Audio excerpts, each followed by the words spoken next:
So we all have heard the news that Mr. Bill Gates has been touring Africa. Precisely, he has been to Ethiopia and Nigeria. And those of you in Nigeria, you know the message that he brought to Nigeria.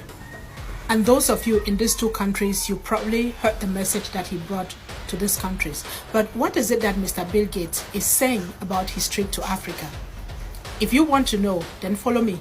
Let's go check this out together. Africa, Africans, wake up. It is time for a very, very important history lesson. I am on a website called Gates Notes. You'll find the link right here. And this is what Mr. Bill Gates writes about his African trip. Let's read together. 2 countries, 5 days. Highlight of my trip to Nigeria and Ethiopia. A few photos from my latest visit to Africa by Bill Gates, September 5th, 2024. Now let's read it together. I have just wrapped up a busy 5-day trip to Ethiopia and Nigeria. It's a kind of trip that's both tiring and energizing at the same time. Even though I stay in touch with a lot of partners in both countries, the Gates Foundation has been funding work in them for more than 15 years. There is nothing quite like visiting to see the work in action. Whenever I get home from a trip like this, friends are curious to hear how it went. Of course, they will be curious, and we know why, right? Here's what I am telling them. From 2000 to 2019 or so, Ethiopia and Nigeria led the way on dramatic improvement in health and poverty that rippled across sub-Saharan Africa. Since then, the pandemic, extreme weather, and political economic instability have set both countries back alongside with much of the rest of the continent. Take note of the narrative. It is very important. I'm going to come back to this later. But as I saw on this trip, there is great work going on in both places that makes me optimistic about their future and Africa's. Their future and Africa's. This is Mr. Bill Gates. I want to share a few photos from the week. Thanks to everyone who shared their time and insights with me, including Prime Minister Ahmed of Ethiopia, Nigeria Health Minister Mohammed Ali Pate, and a special guest who came along for the trip, the amazing musician John Batiste.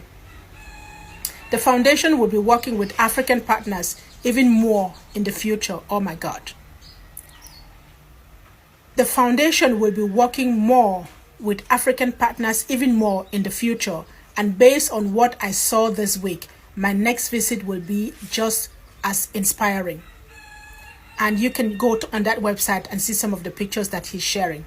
The article continues. I arrived in Addis Ababa on Sunday, and on Monday morning, I took a 2-hour car ride with Prime Minister Ahmed to visit a cluster of wheat farms in Oromia region. On the way, we talked about a lot of different topics, including healthcare and the economy. But we probably spent most of the time discussing the country's amazing gains in agriculture, and the Prime Minister spoke with particular pride about one big accomplishment. Ethiopia no longer needs to import any wheat. It grows all on its own. People, this is GMO. Listen to the topics of Mr. Gates' conversation. They are all centered around healthcare, about food production. Please take note of Mr. Gates' topics of discussion. They are all centered around agriculture. They are centered around people. They are centered around food. And we know what factor this plays in his depopulation agenda, right? The article continues. The farm cluster we visited is a great example of how they are doing it. 3 years ago, the fields there weren't farmed at all. Today, nearly 2,400 farmers there are working almost 100,000 acres of wheat. And they are using innovative approaches to get the most out of the land. Among other things, they have adopted new varieties of wheat that resist diseases and tolerate extreme weather.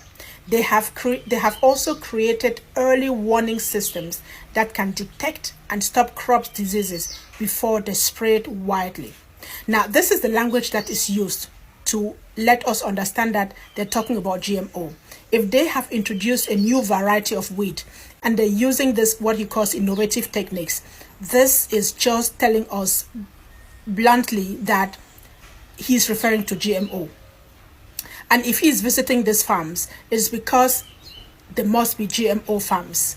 I may be wrong, but I don't think that Mr. Gates is going to visit any farm that produces organic food, because he doesn't stand for organic food. He doesn't. And I will let you go read the rest of the article. That article, there are pictures of him standing with some African people. And what I want to focus on is this.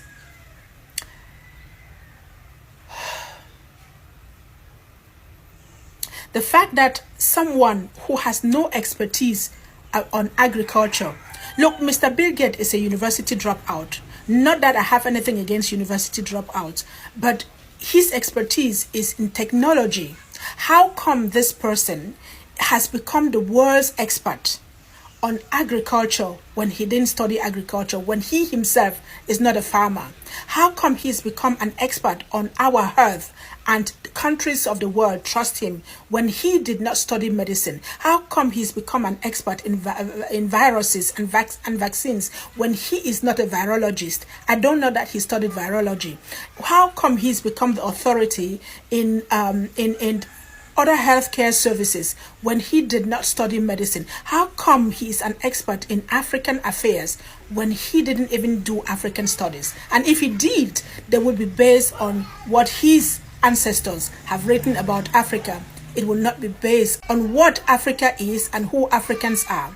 And so what I'm trying to say here is that we got to be very careful about this person visiting Africa, and we got to be very careful and listen to the language that he uses when it comes to bringing his programs to Africa. It is no secret, he says it publicly, that African population needs to be reduced, and he has been around for a long time. More and more of the atrocities that he has committed using his vaccines are coming out. We know that he has his hands in almost every pharmaceutical industry that exists on this planet. We know that he has his hands on any food industry around. And so combine food poisoning and vaccines and pharmacy, and then you see what is making this guy rich. Have you asked yourself why Mr. Bill Gates' wealth has more than tripled ever since he quit Microsoft and became a philanthropist? How can the wealth of a philanthropist skyrocket in times of crisis? Now you tell me. Africans, wake up. Wake up. Read between the lines. There is so much information out there. We need to teach ourselves how to find, read, and understand some of this information, because we can't afford to be lazy, we can't afford to be passive, and we can't afford to be ignorant. We can't afford to be fooled again. Not on our watch. Wake up.